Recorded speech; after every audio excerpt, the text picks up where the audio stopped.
All right, everybody, quick word from our sponsor, KJO Insurance. Look, being forced to rely on a GoFundMe might suck, but knowing you have a life insurance policy waiting for your family if anything happens, that doesn't suck.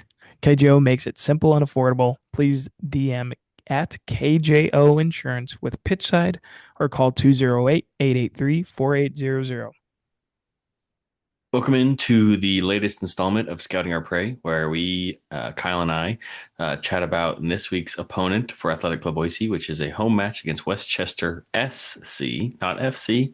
They are a soccer club. Yeah, looking forward to covering this team, giving you all a breakdown of what they do well, what they haven't done well, and the hot start that they've started this year off on. Yeah, this is an interesting team. They finished dead last year in USL League One, and now this year they are kind of the opposite, I feel like, of AV Alta, where we kind of said like, oh, these guys are kind of like underperforming or under resulting their performances. It kind of feels like these guys are a little bit of the opposite, where they're just scoring a lot. So yeah, they are an interesting team. It's going to be interesting. It's going to be an interesting game this weekend. Yeah, and I think you'll see that in our score predictions at the end of this episode. But we'll just dive right in, give you a little breakdown and a little history to this team. As we mentioned, they were one of last year's expansion clubs. They play out of the stadium at Memorial Field, which is in Mount Vernon, New York, which is about, I think, an hour north of New York City. Yeah, Um, it's like just north of the Bronx, which I feel like that is about an hour north yeah, of like Manhattan. Yeah. Stadium has about 4,000 capacity. They averaged 1,700 attendees last season. This year they're looking closer to 1,200, 1,300. So their players will definitely be in for a surprise with I'm assuming 5 to 7,000 person attendance for Saturday's match.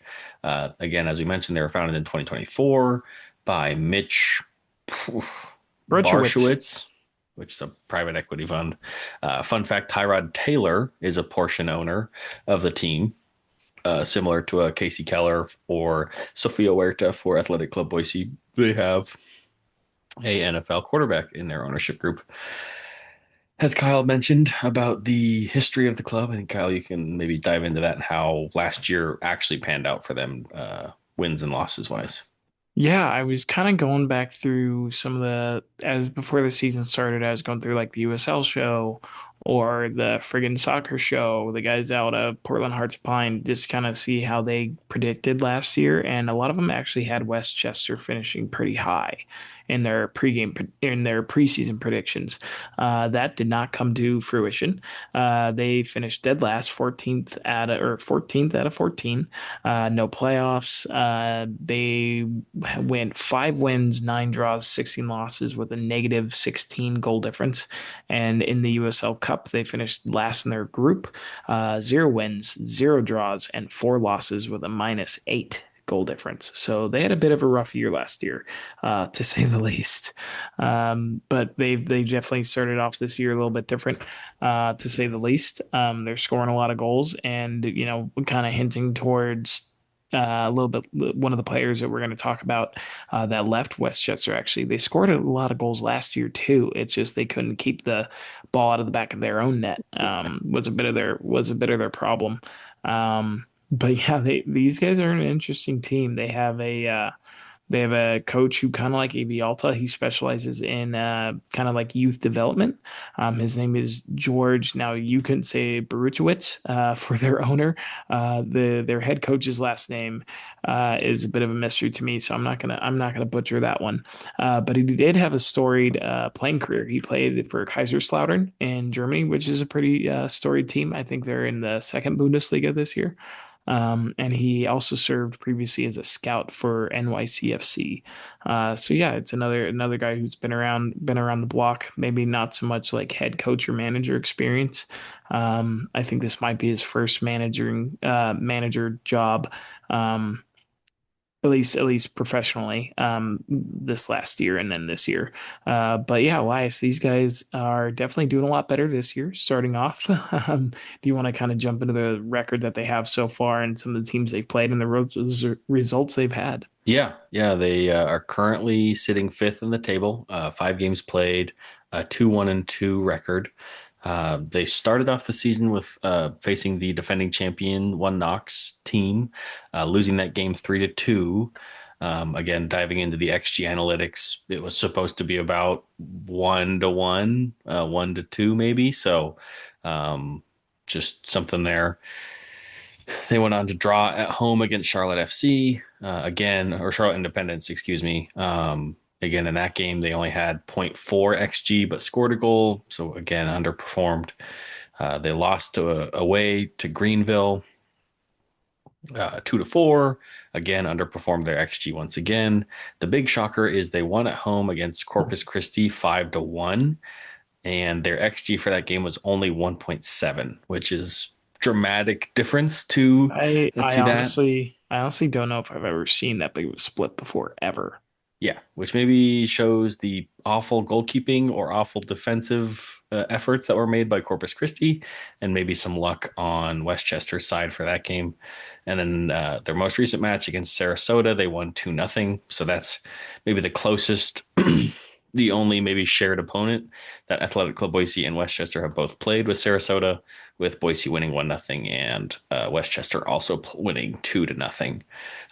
But as Kyle alluded, these people, the Westchester team is almost the opposite of AB Alta, where all their results they are scoring more than what their expected goal value is, and at times even should be losing based on XG when they're winning or drawing. So that could be again given to poor Hmm. defense. It could be given to just luck at the draw, but maybe take their success with a grain of salt. Yeah, and it seems like they have a few guys who are, I mean, it seems like they have a few guys that are scoring. They've already scored more this season than they did in all of last season. So maybe it's just like the team kind of gelling, or they're just overperforming. They're just overperforming right now. And like you said, we at least have one opponent in common, which is Sarasota. And kind of looking at the attack momentum in that game, it was another tale of two halves, kind of like as we did against Omaha, where the entire first half where they didn't score, but essentially for the first 30 minutes they just dominated the ball, really high intensity attack, and then kind of had to take the foot off the brake as you got later in the first half, and then into the second half they kind of came out of the gates a little bit more dominant than Sarasota, but not much. But they did end up scoring. They actually got a red card. They actually got a Yeah, red card in like the 60th minute in that game, and then that was when they had a 1-0 lead and they scored again. So they scored after getting red card and they held on to the lead. And Sarasota obviously kind of put them under pressure, but they just didn't break. Which kind of speaks with that I'm a little early on the segue, but their goalie, their goalkeeper is someone we do want to talk about. But yeah, they've had an interesting year. They actually played tonight. The USL, or excuse me, the US Open Cup was tonight, and they had made it to the round of 32.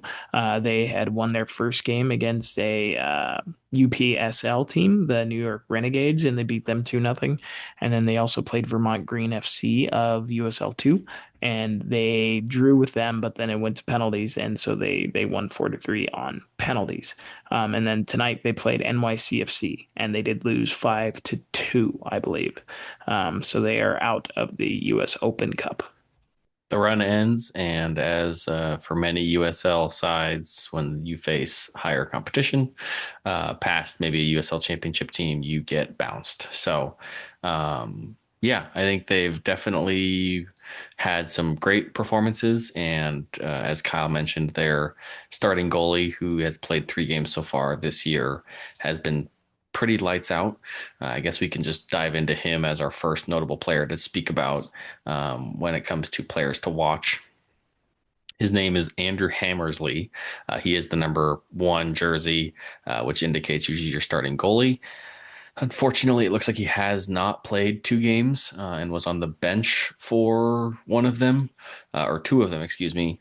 We don't know if that was due to injury or due to just figuring it out. But In those three matches he has played, Kyle, I think the statistic was he has 24 saves. So yeah, so he's played five total, including the U.S. Open Cup. Correct.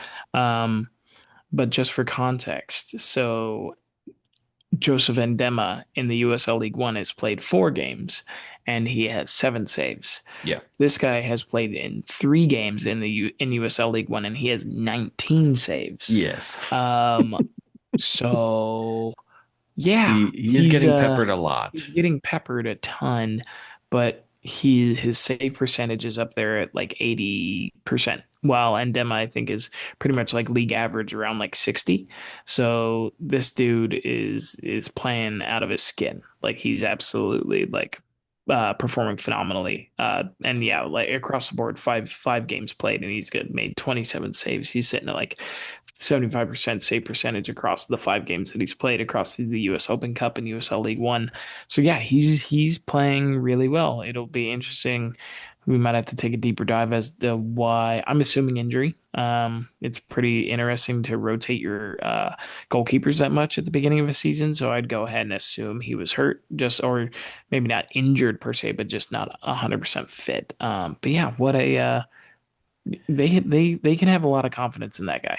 Yeah, to put that in perspective even more, his average saves per game is equating to what Endema has saved the entire season. He's averaging 6.3 saves per game. Endema, as mentioned earlier, has had a total of seven saves the entire season. As for goals per game conceded, Endema is averaging 1.5, while Andrew is averaging 1.7. So he is letting in statistically slightly more goals than Endema per game, but he's also facing far more shots on goal than Endema is. So keep an eye out for that. And So this has trap game written all over it. yeah, this is another potential trap game, Yeah. but it also is another opportunity for Boise to be playing in front of their home crowd and try and get that first home win under our belt.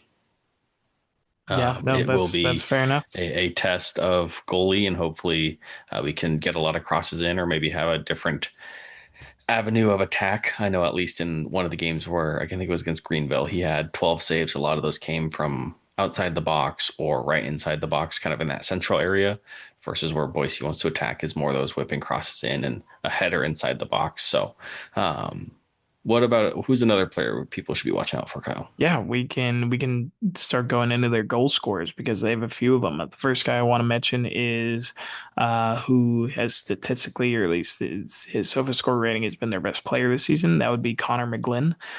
He was signed in 2025, so this is his second season with Westchester. He's a 27-year-old defensive or central midfielder, so either in that sitting or box to box role. He has a 7.7 rating. He has spent 5 seasons in the USL Championship. He spent four with Hartford Athletic and one with Rhode Island FC in the USL Championship. But again, he signed in 2025, and in 2025, how many games? 24 games. He had 4 goals and 2 assists. With a 6.9 rating. So far this season, in 7 games, he has 4 goals. So I don't know what he's doing, but the fact that he has scored in about a quarter of the games that he played last season, he's already scored the same amount of goals. So I don't know if his role has changed, but it still seems like again he's playing as a defensive midfielder or a just box box midfielder. So who knows if he's on penalties or what? But this guy is scoring this season, so that's a really interesting, just absolute crazy uptick in the amount of goals that he's scoring.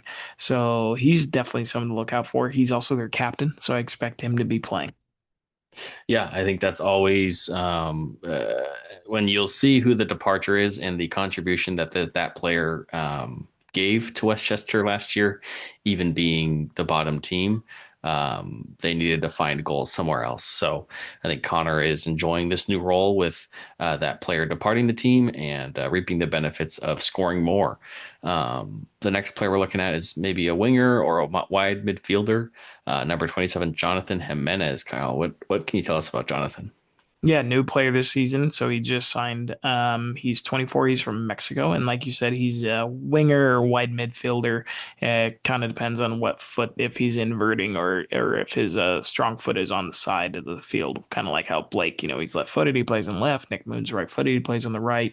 In a 4-2-3-1 system, you'll usually find an inverted winger, so a right-footed player playing on the left, left-footed player playing on the right. So it'll be interesting to see kind of where he lines up and what foot he's using. But again, he is new to Westchester this season. He has spent 3 seasons with New York City FC, two in MLS Next, and then he spent 1 season with Hartford Athletic in the USL Championship. So he actually just missed playing with Connor McGlynn by a season, I believe, or two. But he did spend 1 season in the USL Championship, 2 goals, 3 assists in 31 games for another 6.9 rating for Hartford Athletic last year. And then so far in this season, he has 1 goal and 1 assist in 6 games. So not at quite as prolific as Connor, but still someone who's stood out as, he may not be getting as many goal contributions, but he's still contributing in other facets of the game. And another guy I expect to be starting in this game against Boise. So yeah, he seems like an interesting player. I think I know he's from Mexico, but it seems like he went to New York City pretty early, so he's familiar with the city. These guys are all kind of East Coast based players. So yeah, he's another guy who we definitely need to watch out for, cutting inside, and he'll be a good test for either Jake Kroll or Jonathan Ricketts or Musa. Yeah, any of them. Our Yeah. entire center backs, and maybe our defensive midfielder will have their hands full. Speaking of offensive threats, I think that wraps up or that tees up nicely to our third and final person to watch out for, which maybe this player is one of the hottest, if not the hottest USL one player at the moment, touting back-to-back 8+ player rating scores in their last 2 games and having 3 goals and an assist, I want to say. That Yeah, is number 10, Dean Guzin. I'd say Yeah. that works. Yeah, he had an 8.0 performance against Corpus Christi and 8.3 against Sarasota. Very highly rated in back-to-back matches. Kyle, what can you tell us about Dean? Yeah, so Dean, he was signed for Westchester last year in 2025, so this is his second season. He's 27. He's from the Netherlands. He's coming in with a 7.46 overall rating this season. He did spend time in the Dutch Eredivisie, which is the Dutch first tier with PEC Zwolle for 1 season, but he spent time with the Ajax Youth Academy, with the Feyenoord Youth Academy. The Dutch youth academies are known across the world for being incredibly, good at just churning out world class players. So I'm sure this guy's played with a lot of uh, really, really, really prolific players as a youngster and moving into the professional scene. He did spend that 1 year in the Eredivisie, and then he did spend 1 season in 2024 in the Polish second tier. So kind of an interesting journey. It seems like a lot of USL guys kind of have like weird little detours on kind of like how Dennis spent time in, oh gosh, where was he playing before? What league was he in? Do you remember? The Uh, Kosovo the coast, yeah. Premier League Yeah. with FC Drita. Yeah. See, just a random little pit stop on his way back to the US. Um, so last year with Westchester, he had 2 goals and 3 assists in 27 games. So again, he's doubled his goal tally in like a third of the games. So he's coming in with 4 goals and no assists in 8 games so far this year. So this isn't, again, another guy whose contributions, he's already almost matched it.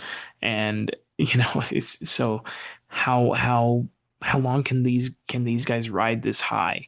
Obviously, they're on kind of a heater, so you don't want to go up against them while they are playing well. I know this is probably, we're catching them at a good time. They have a midweek game at Tuesday, and then they got to come down here and play Saturday across the country. Not ideal for them. So I'm kind of glad we're catching them in that kind of a bad timing for them. And like you said, I think they're starting a pretty long away road trek over the next couple weeks. So hopefully this is a good test for them. We can kind of put the pressure on them. I feel like you had said, even though their goalie is playing really well, he's still facing a lot of pressure. So hopefully we can keep that up. And hopefully keep the ball out of the back of our net. I know the player that they lost from last year, the really one big significant one, was really good at putting the ball in the back of the net. Elias, you want to talk about him? Yeah, that would be Juan Carlos Obregon Jr., currently playing for Brooklyn FC, but last year was a part of the inaugural season for Westchester Soccer Club. New York native, so seems like in back-to-back years he's staying in his home state. But last year, Juan accounted for 18 goals and 2 assists in 30 USL 1 matches. That 18 goal mark is third all time for regular season goal scoring amount in USL 1 history. That accounted for just under 43% of the entire team's goals for the year. So definitely a massive amount of production lost. As we mentioned early on, they still had a negative 16 goal differential. If you take Juan off the team, that would jump to a negative 34 or 36 actually with the assist goal differential. So definitely a massive player to lose. He didn't just score goals; he also got accolades, being the USL One Player of the Year, USL One First Team, and winning the Golden Boot for USL One as a whole. So even though they were 14th out of 14th, they did have this amazing season from Juan Carlos Obregon, and he got praised for that and got the promotion into the USL Championship. Currently, he's played 5 games with Brooklyn FC and has 1 goal, so slowed down a little bit. Obviously, we're not playing maybe as good or as bad of competition and aren't maybe losing 3-0 and just can get an easy garbage time goal in, like you maybe did last year. But that type of player, that amount of production losing, being lost from your side, gives a Dean or gives Connor McGlynn more opportunities if they're not just spoon feeding Juan goal after goal after goal. Yeah, that's apparently Westchester's learned how to kind of spread the love when it comes to goals this season because they're definitely they have multiple players scoring multiple goals, which is something I think we only have.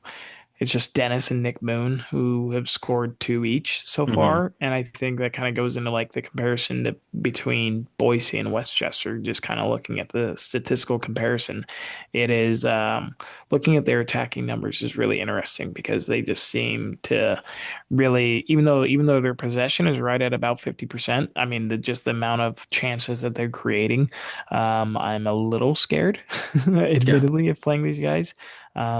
Their system doesn't seem anything crazy. I think the biggest thing is that I'm a little bit afraid of having our midfield overrun because they are going to come in with at least three midfielders. Like again, it's we have a 10, like we have a central attacking midfielder with Toomey or Dennis when he drops deeper, but we don't really have like he joins the front line. Like he really joins the front. It's more like a 3-4-3 sometimes. So I feel like our midfield might get overrun, which we saw what happened last week when our midfield gets overrun because if we overcommit to something, all of a sudden our midfield no longer exists. Yeah, that is something we'll have to watch. Looking at their games, it looks like they traditionally play a 4-2-3-1, I guess, formation.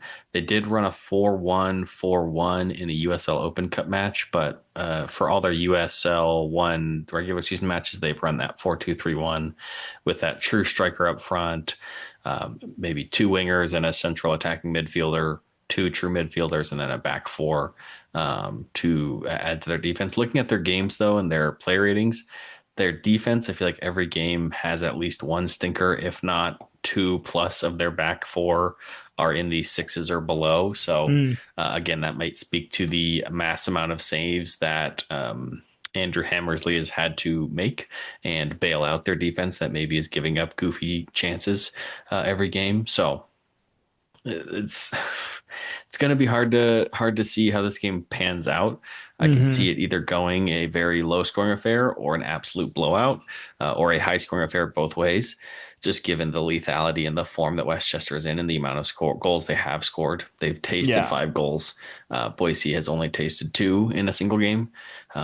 So interested to see how this goes. But Yeah, Kyle, do you it have some is. maybe comparison stats for the two teams that we were looking at? Yeah, I'll kind of call out like the ones that stick out to me. And the first one is obviously their attacking statistics per 90 compared to us. So per 90 goals per game, they're coming in at 2.4. We're at 1.5. Shots per game, surprisingly, it's only or shots on target. We're at 4, they're at 5.2. So it really like that's not crazy. But it's just their conversion rate. Their conversion rate is so much better than ours. Their big chances per game is at 2.5. We're at 2, so nothing crazy there. Big chances missed per game. They are missing fewer, so we're missing 1.3 per game. They're missing 1. But I think it just comes down to like their conversion rate. They're just the shots that they're hitting on target. They're not just putting it on goal, like they're scoring. How long they can continue to do that, I think, is a real question, and I don't want to test it. um, and it seems like they're really direct. So they do have a little bit less possession than us at about 50%, while we come in at 52, but they're accurate passes per game. So they have lower accuracy. They're at 80% compared to our 85, and they have almost 100 less passes. So I feel like this is a team that may be more kind of like a hoof it and run. I feel like they're going to hit a lot more long balls, and just be really direct. Like they're not going to like pass it around the back. They're not going to be, I feel like, yeah, it's going to be interesting to see. I might need to watch some highlights with them because the fact that they have almost 100 less passes per game is just like that's a statistic that it's like that's like Pep. That's like Manchester City versus Everton. That's really hard to wrap my head around. So it'll be really interesting to see what kind of style they have, and that could be something we struggle with. Jake Dangler is huge, but he can't Hmm. cover the whole back line. I'm not saying Jacob Kroll and Jonathan Ricketts or Musa can't win headers, but I'm just, that's if they're just picking on him the whole game, it'll be interesting to see how we handle that. Yeah, I think the other stat that stands out to me is where there's maybe a vast difference in maybe play is their clearances per game in the defending Yeah, area. that's wild. So Boise averages 19, which you might be asking, what's a clearance? Anytime the ball is maybe in the offensive third or in the defensive side, the opposition is about to score or in the attacking third. Clearance is anytime you clear the ball out, be it a header, be it a boot out, whatever. Just getting the ball out of harm's way and avoiding any chances to be made. Boise averages 19, while Westchester averages just over 34 a game, That's which wild. speaks to the amount of chances that we've talked about how Andrew Hammersley has already had so many saves on top of their Mhm. averaging almost double the amount of clearances that are avoided chances as well. So it sounds like they definitely give up a lot of opportunities and are ripe for the picking when it comes to if Yeah. we can make that extra pass and avoid a clearance, that they are susceptible to letting in goals and susceptible if we can crack the egg that is Andrew Mhm. Hammersley. Did you mention his saves per game? Yeah, we did. Yeah, the five. Uh, Yeah, the five. So we have 1.8 saves per game, and they have 5.2. yeah, Like, yep, that is so an insane stat. It so is we can get at something these guys. We can get at them. We they can let up definitely. a lot of shots, and we just need to capitalize on the shots that we take and the chances that we create. Since it's looking like it could be a frustrating game where there's a lot of pressure, a lot of opportunities, but their goalie could be saving a lot of those chances. Yeah.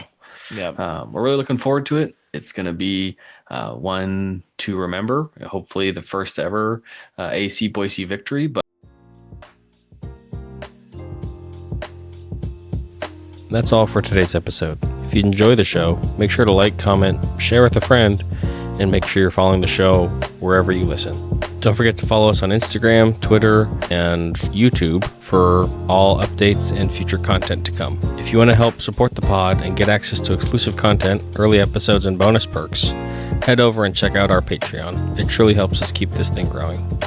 Thanks again for listening. Thanks for being part of the community, and we'll catch you in the next one.